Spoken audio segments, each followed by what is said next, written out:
Hello welcome back to Suman TV. Last వీడియోలో మనం grammar ఎలా నేర్చుకోవాలి బేసిక్స్ అన్న నేర్చుకున్నాం కదా, అంటే లైక్ ఎలా నేర్చుకోవాలి, ఎక్కడి నుంచి నేర్చుకోవాలని. ఇవాళ ఈ వీడియోలో బేసిక్ ఫ్రేజెస్ అంటే చిన్న చిన్న ఫ్రేజెస్, నేను ఆల్రెడీ లాస్ట్ వీడియోలో మీకు కొన్ని ఫ్రేజెస్ చెప్పున్నాను. ఇవాళ ఈ వీడియోలో ఇంకొన్ని ఫ్రేజెస్ చూద్దాం. ఆ ఫ్రేజెస్ని సెంటెన్సెస్లో ఎలా వాడాలి, వాటి మీనింగ్ ఏంటో చూద్దాం. ఓకే, బేసిక్ ఫ్రేజెస్లో ఫస్ట్ ఫ్రేజ్ షూర్. ఇది మనం తెలియక వాడినా తెలిసి వాడినా చాలామంది వాడే వర్డ్ షూర్, రైట్? ఈ షూర్ అంటే ఏంటి? Accepting any offer. ఈ షూర్ అనేది ఎప్పుడు వాడాలి? ఇంకా కంపల్సరీ అంటే లైక్ మనకి అది యాక్సెప్ట్ చేసేస్తున్నాం మనం, వాళ్ళు చెప్పిన దానికి మనం వెంటనే యాక్సెప్ట్ చేసినప్పుడు షూర్ అనే వర్డ్ వాడతాము. అది ఎలాంటిదైనా కూడా, అది రైట్ రాంగ్ అనేది పక్కన పెట్టి మనం అది యాక్సెప్ట్ చేసేస్తున్నాము. అలా మనం అది యాక్సెప్ట్ చేసేసినప్పుడు ఏం వర్డ్ వాడాలి? షూర్ అనే వర్డ్ వాడాలి. ఇప్పుడు ఆ షూర్ అనే వర్డ్కి ఎగ్జాంపుల్స్ ఎట్లుంటాయో చూద్దాం. ఇప్పుడు could I bring a cup of coffee for you అనే క్వశ్చన్ ఎవరైనా మిమ్మల్ని అడిగారు, లైక్ మీకు ఎవరైనా వచ్చి కాఫీ తీసుకురానా అని ఎవరైనా మీకు ఆఫర్ చేసినప్పుడు మీరేమంటారు? షూర్ అంటారు. అదే పొలైట్ వేలో ఎలా చెప్పాలి? Sure thank you. Thank you ఎందుకు? వాళ్ళు మనకి కన్సర్న్ చూపిస్తున్నప్పుడు మనం వాళ్ళకి ఇచ్చే రెస్పెక్ట్ థ్యాంక్ యూ, రైట్? వాళ్ళు కప్ ఆఫ్ కాఫీ కావాలా అని వచ్చి అడిగినప్పుడు షూర్ మీకు కావాలి, షూర్ థ్యాంక్ యూ అంటే మీరు ఆ ఆఫర్ని యాక్సెప్ట్ చేస్తున్నారు, రైట్? షూర్ అంటే మీనింగ్ ఏంటి? యాక్సెప్టింగ్ ఎనీ ఆఫర్ కదా. మీరు ఆ ఆఫర్ని యాక్సెప్ట్ చేస్తున్నారు కాబట్టి ఇదేమవుతుంది? షూర్ థ్యాంక్ యూ అనేది మీ ఇక్కడ కరెక్ట్ ఎగ్జాక్ట్ వర్డ్ షూర్ అనే వర్డ్ వాడచ్చు. నెక్స్ట్ ఇంకో ఎగ్జాంపుల్ చూసినట్లయితే I am not sure where she lied. నేను ఏం చెప్పాను మీకు? యాక్సెప్టింగ్ ఎనీ ఆఫర్ అని చెప్పాను. ఇక్కడ చూసినట్లయితే ఐ ఆమ్ నాట్ షూర్ అన్నా. ఇప్పుడు మీకు డౌట్ రావచ్చు, ఇది నెగిటివ్ ఫామ్, రైట్? నేనేం చెప్పాను? ఎనీథింగ్ యాక్సెప్ట్ చేసేది మీనింగే షూర్ అన్నాను. ఇక్కడ చూస్తే ఐ ఆమ్ నాట్ షూర్ ఇది నెగిటివ్ ఫామ్లో ఉంది. పాజిటివ్ నేను మీనింగ్ చెప్పి నెగిటివ్ ఫామ్లో ఎలా రాశాను అనే డౌట్ రావచ్చు. అది చూసినట్లయితే I am not sure, sure అంటే ఏమని చెప్పాను? Accepting any offer. అంటే ఈ ఐ ఆమ్ నాట్ షూర్ అనే స్టేట్మెంట్ ఎందుకు ఇచ్చానంటే దీన్ని నేను యాక్సెప్ట్ చేయట్లేదు కాబట్టి. అది యాక్సెప్ట్ చేస్తే ఐ ఆమ్ షూర్ అనేదాన్ని, దాన్ని నేను యాక్సెప్ట్ చేయట్లేదు కాబట్టి ఐ ఆమ్ నాట్ షూర్ అంటే తను అబద్ధం చెప్పిందో లేదో నాకు కన్ఫామ్గా తెలియదు. కన్ఫామ్గా తను అబద్ధం చెప్పిందని నేను చెప్పట్లేదు, నాకు సరిగ్గా తెలియదు. ఐ ఆమ్ నాట్ షూర్ అనే వర్డ్ వాడతాము. నెగిటివ్ ఫామ్లో వాడుతున్నాము అని అంటే నేను ఇది పాజిటివ్లో చెప్పినా కూడా నెగిటివ్ ఫామ్లో ఎందుకు వాడాను? దాంట్లో నేను కరెక్ట్గా కన్ఫామ్గా లేను కాబట్టి. అలా కన్ఫామ్గా ఉన్నట్లయితే మీరు అప్పుడు పాజిటివ్ ఫామ్ వాడచ్చు. అంటే ఐ ఆమ్ షూర్ షీ లైడ్ అనే వర్డ్ వాడచ్చు. అదే ఇక్కడ చూస్తే ఐ ఆమ్ నాట్ షూర్ ఎందుకంటే నేను కన్ఫామ్గా చెప్పట్లేదు కాబట్టి ఐ ఆమ్ నాట్ షూర్ అనే నెగిటివ్ ఫామ్ కూడా వాడచ్చు. ఇప్పుడు అదే ఐ ఆమ్ నాట్ షూర్ అనేది నెగిటివ్ ఫామ్ కదా. ఇప్పుడు అదే పాజిటివ్ ఫామ్ చూద్దాం. I am sure that he will win the task. ఇక్కడ నేను ఖచ్చితంగా చెప్తున్నా, కానీ ఇక్కడ నేను ఖచ్చితంగా చెప్పట్లేదు కాబట్టి నెగిటివ్ ఫామ్లో వాడాను. ఇక్కడ ఖచ్చితంగా చెప్తున్నాను కాబట్టి పాజిటివ్ ఫామ్లో వాడాను, రైట్? షూర్ అనే ఫ్రేజ్ మీకు అర్థమైంది కదా. నెక్స్ట్ ఫ్రేజ్ చూద్దాం. ఇప్పుడు నెక్స్ట్ ఫ్రేజ్ వచ్చేసి ఎగ్జాక్ట్లీ. ఇది కూడా మనం డైలీ రొటీన్లో వాడుతూనే ఉంటాం, తెలిసి వాడినా తెలియకపోయినా. ఎగ్జాక్ట్లీ అంటే ఇంగ్లీష్ కొంచెం పాష్గా కనిపించడం కోసం ఎవరైనా ఏమన్నంటే ఎగ్జాక్ట్లీ అని ఒక వైడ్ ఎక్స్ప్రెషన్ పెట్టి ఎగ్జాక్ట్లీ అదేదో మనకు తెలిసి అది నిజం అన్నట్టు మాట్లాడతాం కదా, ఆ ఫ్రేజే ఎగ్జాక్ట్లీ. ఇప్పుడు ఎగ్జాక్ట్లీ అంటే మనకి ఆల్రెడీ తెలిసిన మీనింగే. సో ఎగ్జాక్ట్లీ అనేది ఎలా ఎక్కడ వాడతామో చూద్దాం, right? Exactly what you want. నీకేం కావాలో ఖచ్చితంగా రాయి. ఎగ్జాక్ట్లీ అంటే ఏంటి? ఖచ్చితంగా, రైట్? అది ఏం కావాలో ఖచ్చితంగా రాయి. What exactly what you want, right? What exactly what you want. Next చూసినట్లయితే what exactly do you want from us. నీకు నా దగ్గర నుంచి ఖచ్చితంగా ఏం కావాలి మనం ఇండైరెక్ట్గా ఏం లేకుండా ఎగ్జాక్ట్లీ అంటే ఏంటంటే పాయింట్, స్ట్రైట్గా అనేది exactly. Next do you know where he is exactly. అతను ఎక్కడున్నాడు, ఖచ్చితంగా ఎక్కడున్నాడు అంటే పిన్ పాయింట్, ఎగ్జాక్ట్గా ఎక్కడున్నాడు అని అడుగుతాం కదా, అది exactly. Next he is going to call back tomorrow night exactly 9.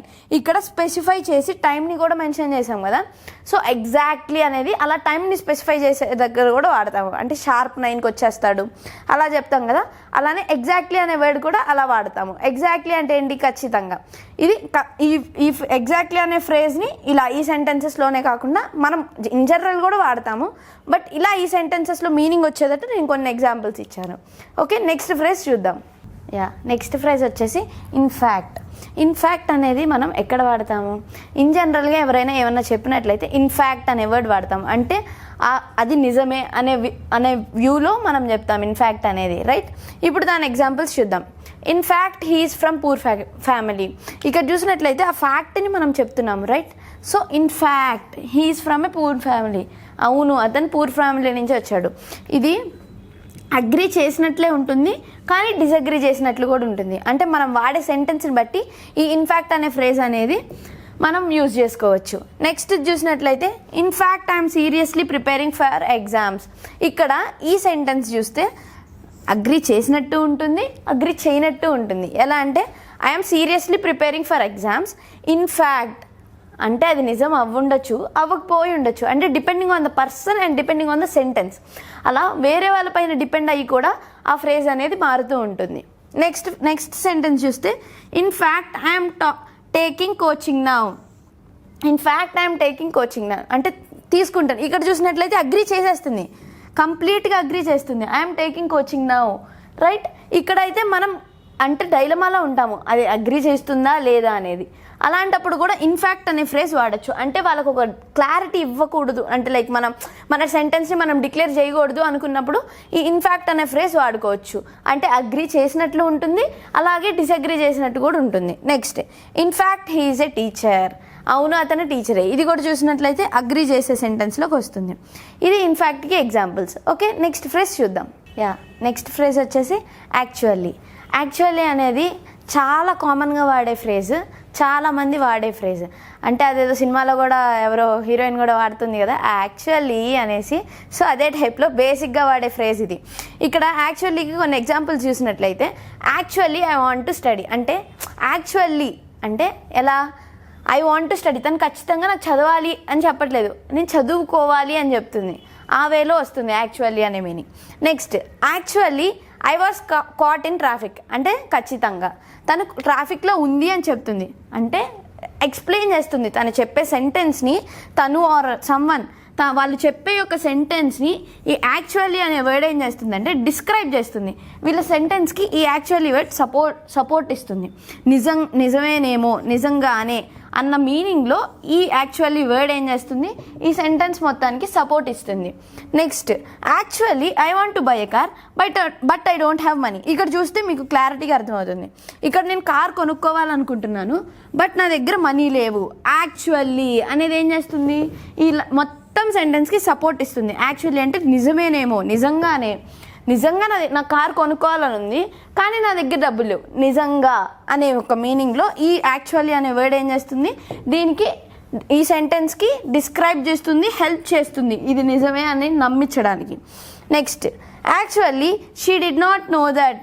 తనకి తెలీదు. యాక్చువల్లీ నిజంగానే తనకి తెలీదు అన్న సెంటెన్స్లో ఈ యాక్చువల్లీ అనే వర్డ్ ఎప్పుడైనా కూడా మనం వాడే సెంటెన్సెస్కి సపోర్ట్ ఇస్తుంది. సో యాక్చువల్లీ వర్డ్ వాడడం వల్ల ఏమవుతుందంటే మన సెంటెన్స్కి బేస్ పెరుగుతుంది, సపోర్ట్ పెరుగుతుంది. అప్పుడు మనం చెప్పే సెంటెన్స్ ఏమవుతుంది, నిజమేనేమో, మనం చెప్పే స్టేట్మెంట్ నిజమేనేమో అని పక్కన వాళ్ళు నమ్ముతారు. అది actually phrase and examples. Okay, next phrase చూద్దాం.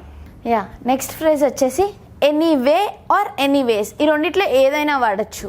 ఓకే, ఎనీవే అంటే ఏదైనా పర్వాలేదు. అంటే ఇప్పుడు ఈ ఎగ్జాంపుల్ చూసినట్లయితే ఎనీవే థ్యాంక్ యూ. ఇప్పుడు సపోజ్ ఎవరైనా వచ్చి మీకు కంగ్రాచులేషన్స్ చెప్పారు, లైక్ ఆ కంగ్రాచులేషన్స్ మనకి అంటే లైక్ అది గుడ్ కాదు, మనకి బ్యాడ్ సెన్స్లో మనకి ఏమన్నా జరిగినప్పుడు ఎవరైనా వచ్చి కంగ్రాచులేషన్స్ అన్నారు, అది మనకి ఇష్టం లేదు.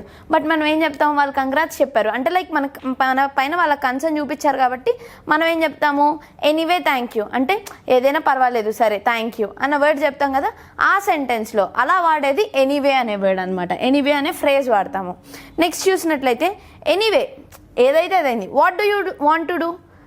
ఇప్పుడు దాకా ఏం జరిగిందో మనకు అనవసరం, ఇప్పుడు ఏం చేయబోతున్నావు, ఎనీవే ఇప్పుడు ఏం చేయబోతున్నావు అన్నట్టు. Next anyway have you had your breakfast. Anyway have you had your breakfast. Next we will try it anyway. ఎలాగోలా అది చేసేస్తాము. ఓకే, ఆ వేలో ఎనీవే అనే ఫ్రేజ్ వాడతాము. ఎనీవే ప్లేస్లో ఎనీవేస్ అయినా పెట్టుకోవచ్చు. సింగులర్ ప్లూరల్ సేమ్ మీనింగే వస్తుంది. సో ఎనీవే అన్న ఎనీవేస్ అన్న ఫ్రేజ్ ఒకటే. నెక్స్ట్ ఫ్రేజ్ చూద్దాం. నెక్స్ట్ ఫ్రేజ్ వచ్చేసి యూనో అంటే ఏంటంటే పక్కన వాళ్ళకి తెలిసి కూడా మనం అంటే ఇద్దరికి కామన్గా ఉండేటప్పుడు వాడేదే యూనో అనమాట. ఇప్పుడు ఎగ్జాంపుల్ చూద్దాం. You know it is raining అంటే వాళ్ళకు కూడా తెలిసింది అక్కడ వర్షం పడుతుందని. కానీ యు నో అనే వర్డ్ ఎప్పుడు వాడతాము? వాళ్ళకు కూడా తెలిసినప్పుడే వాడతాము. You know it is raining, నీకు తెలుసు కదా అక్కడ వర్షం పడుతుంది. నెక్స్ట్ది you know schools may start from next month. You know నీకు తెలుసా అన్న విధానంలో కూడా వాడచ్చు. అంటే నీకు తెలుసా స్కూల్స్ అనేవి నెక్స్ట్ మంత్ నుంచి స్టార్ట్ అవుతున్నాయి అనే ఫ్రేజ్ కూడా వాడచ్చు. ఓకే, నెక్స్ట్ ఫ్రేజ్ చూద్దాం. By the way. By the వే అనేది చాలా కామన్గా వాడతాం కదా. బై ద వే ఇలా జరిగింది, అవును ఇప్పుడు ఇలా జరిగింది. ఇప్పుడు ఇక్కడ ఎగ్జాంపుల్ చూసినట్లయితే by the way did you by this, అది కాదు కానీ ఇప్పుడు నువ్వు ఇది కొన్నావా అని అడుగుతాం కదా.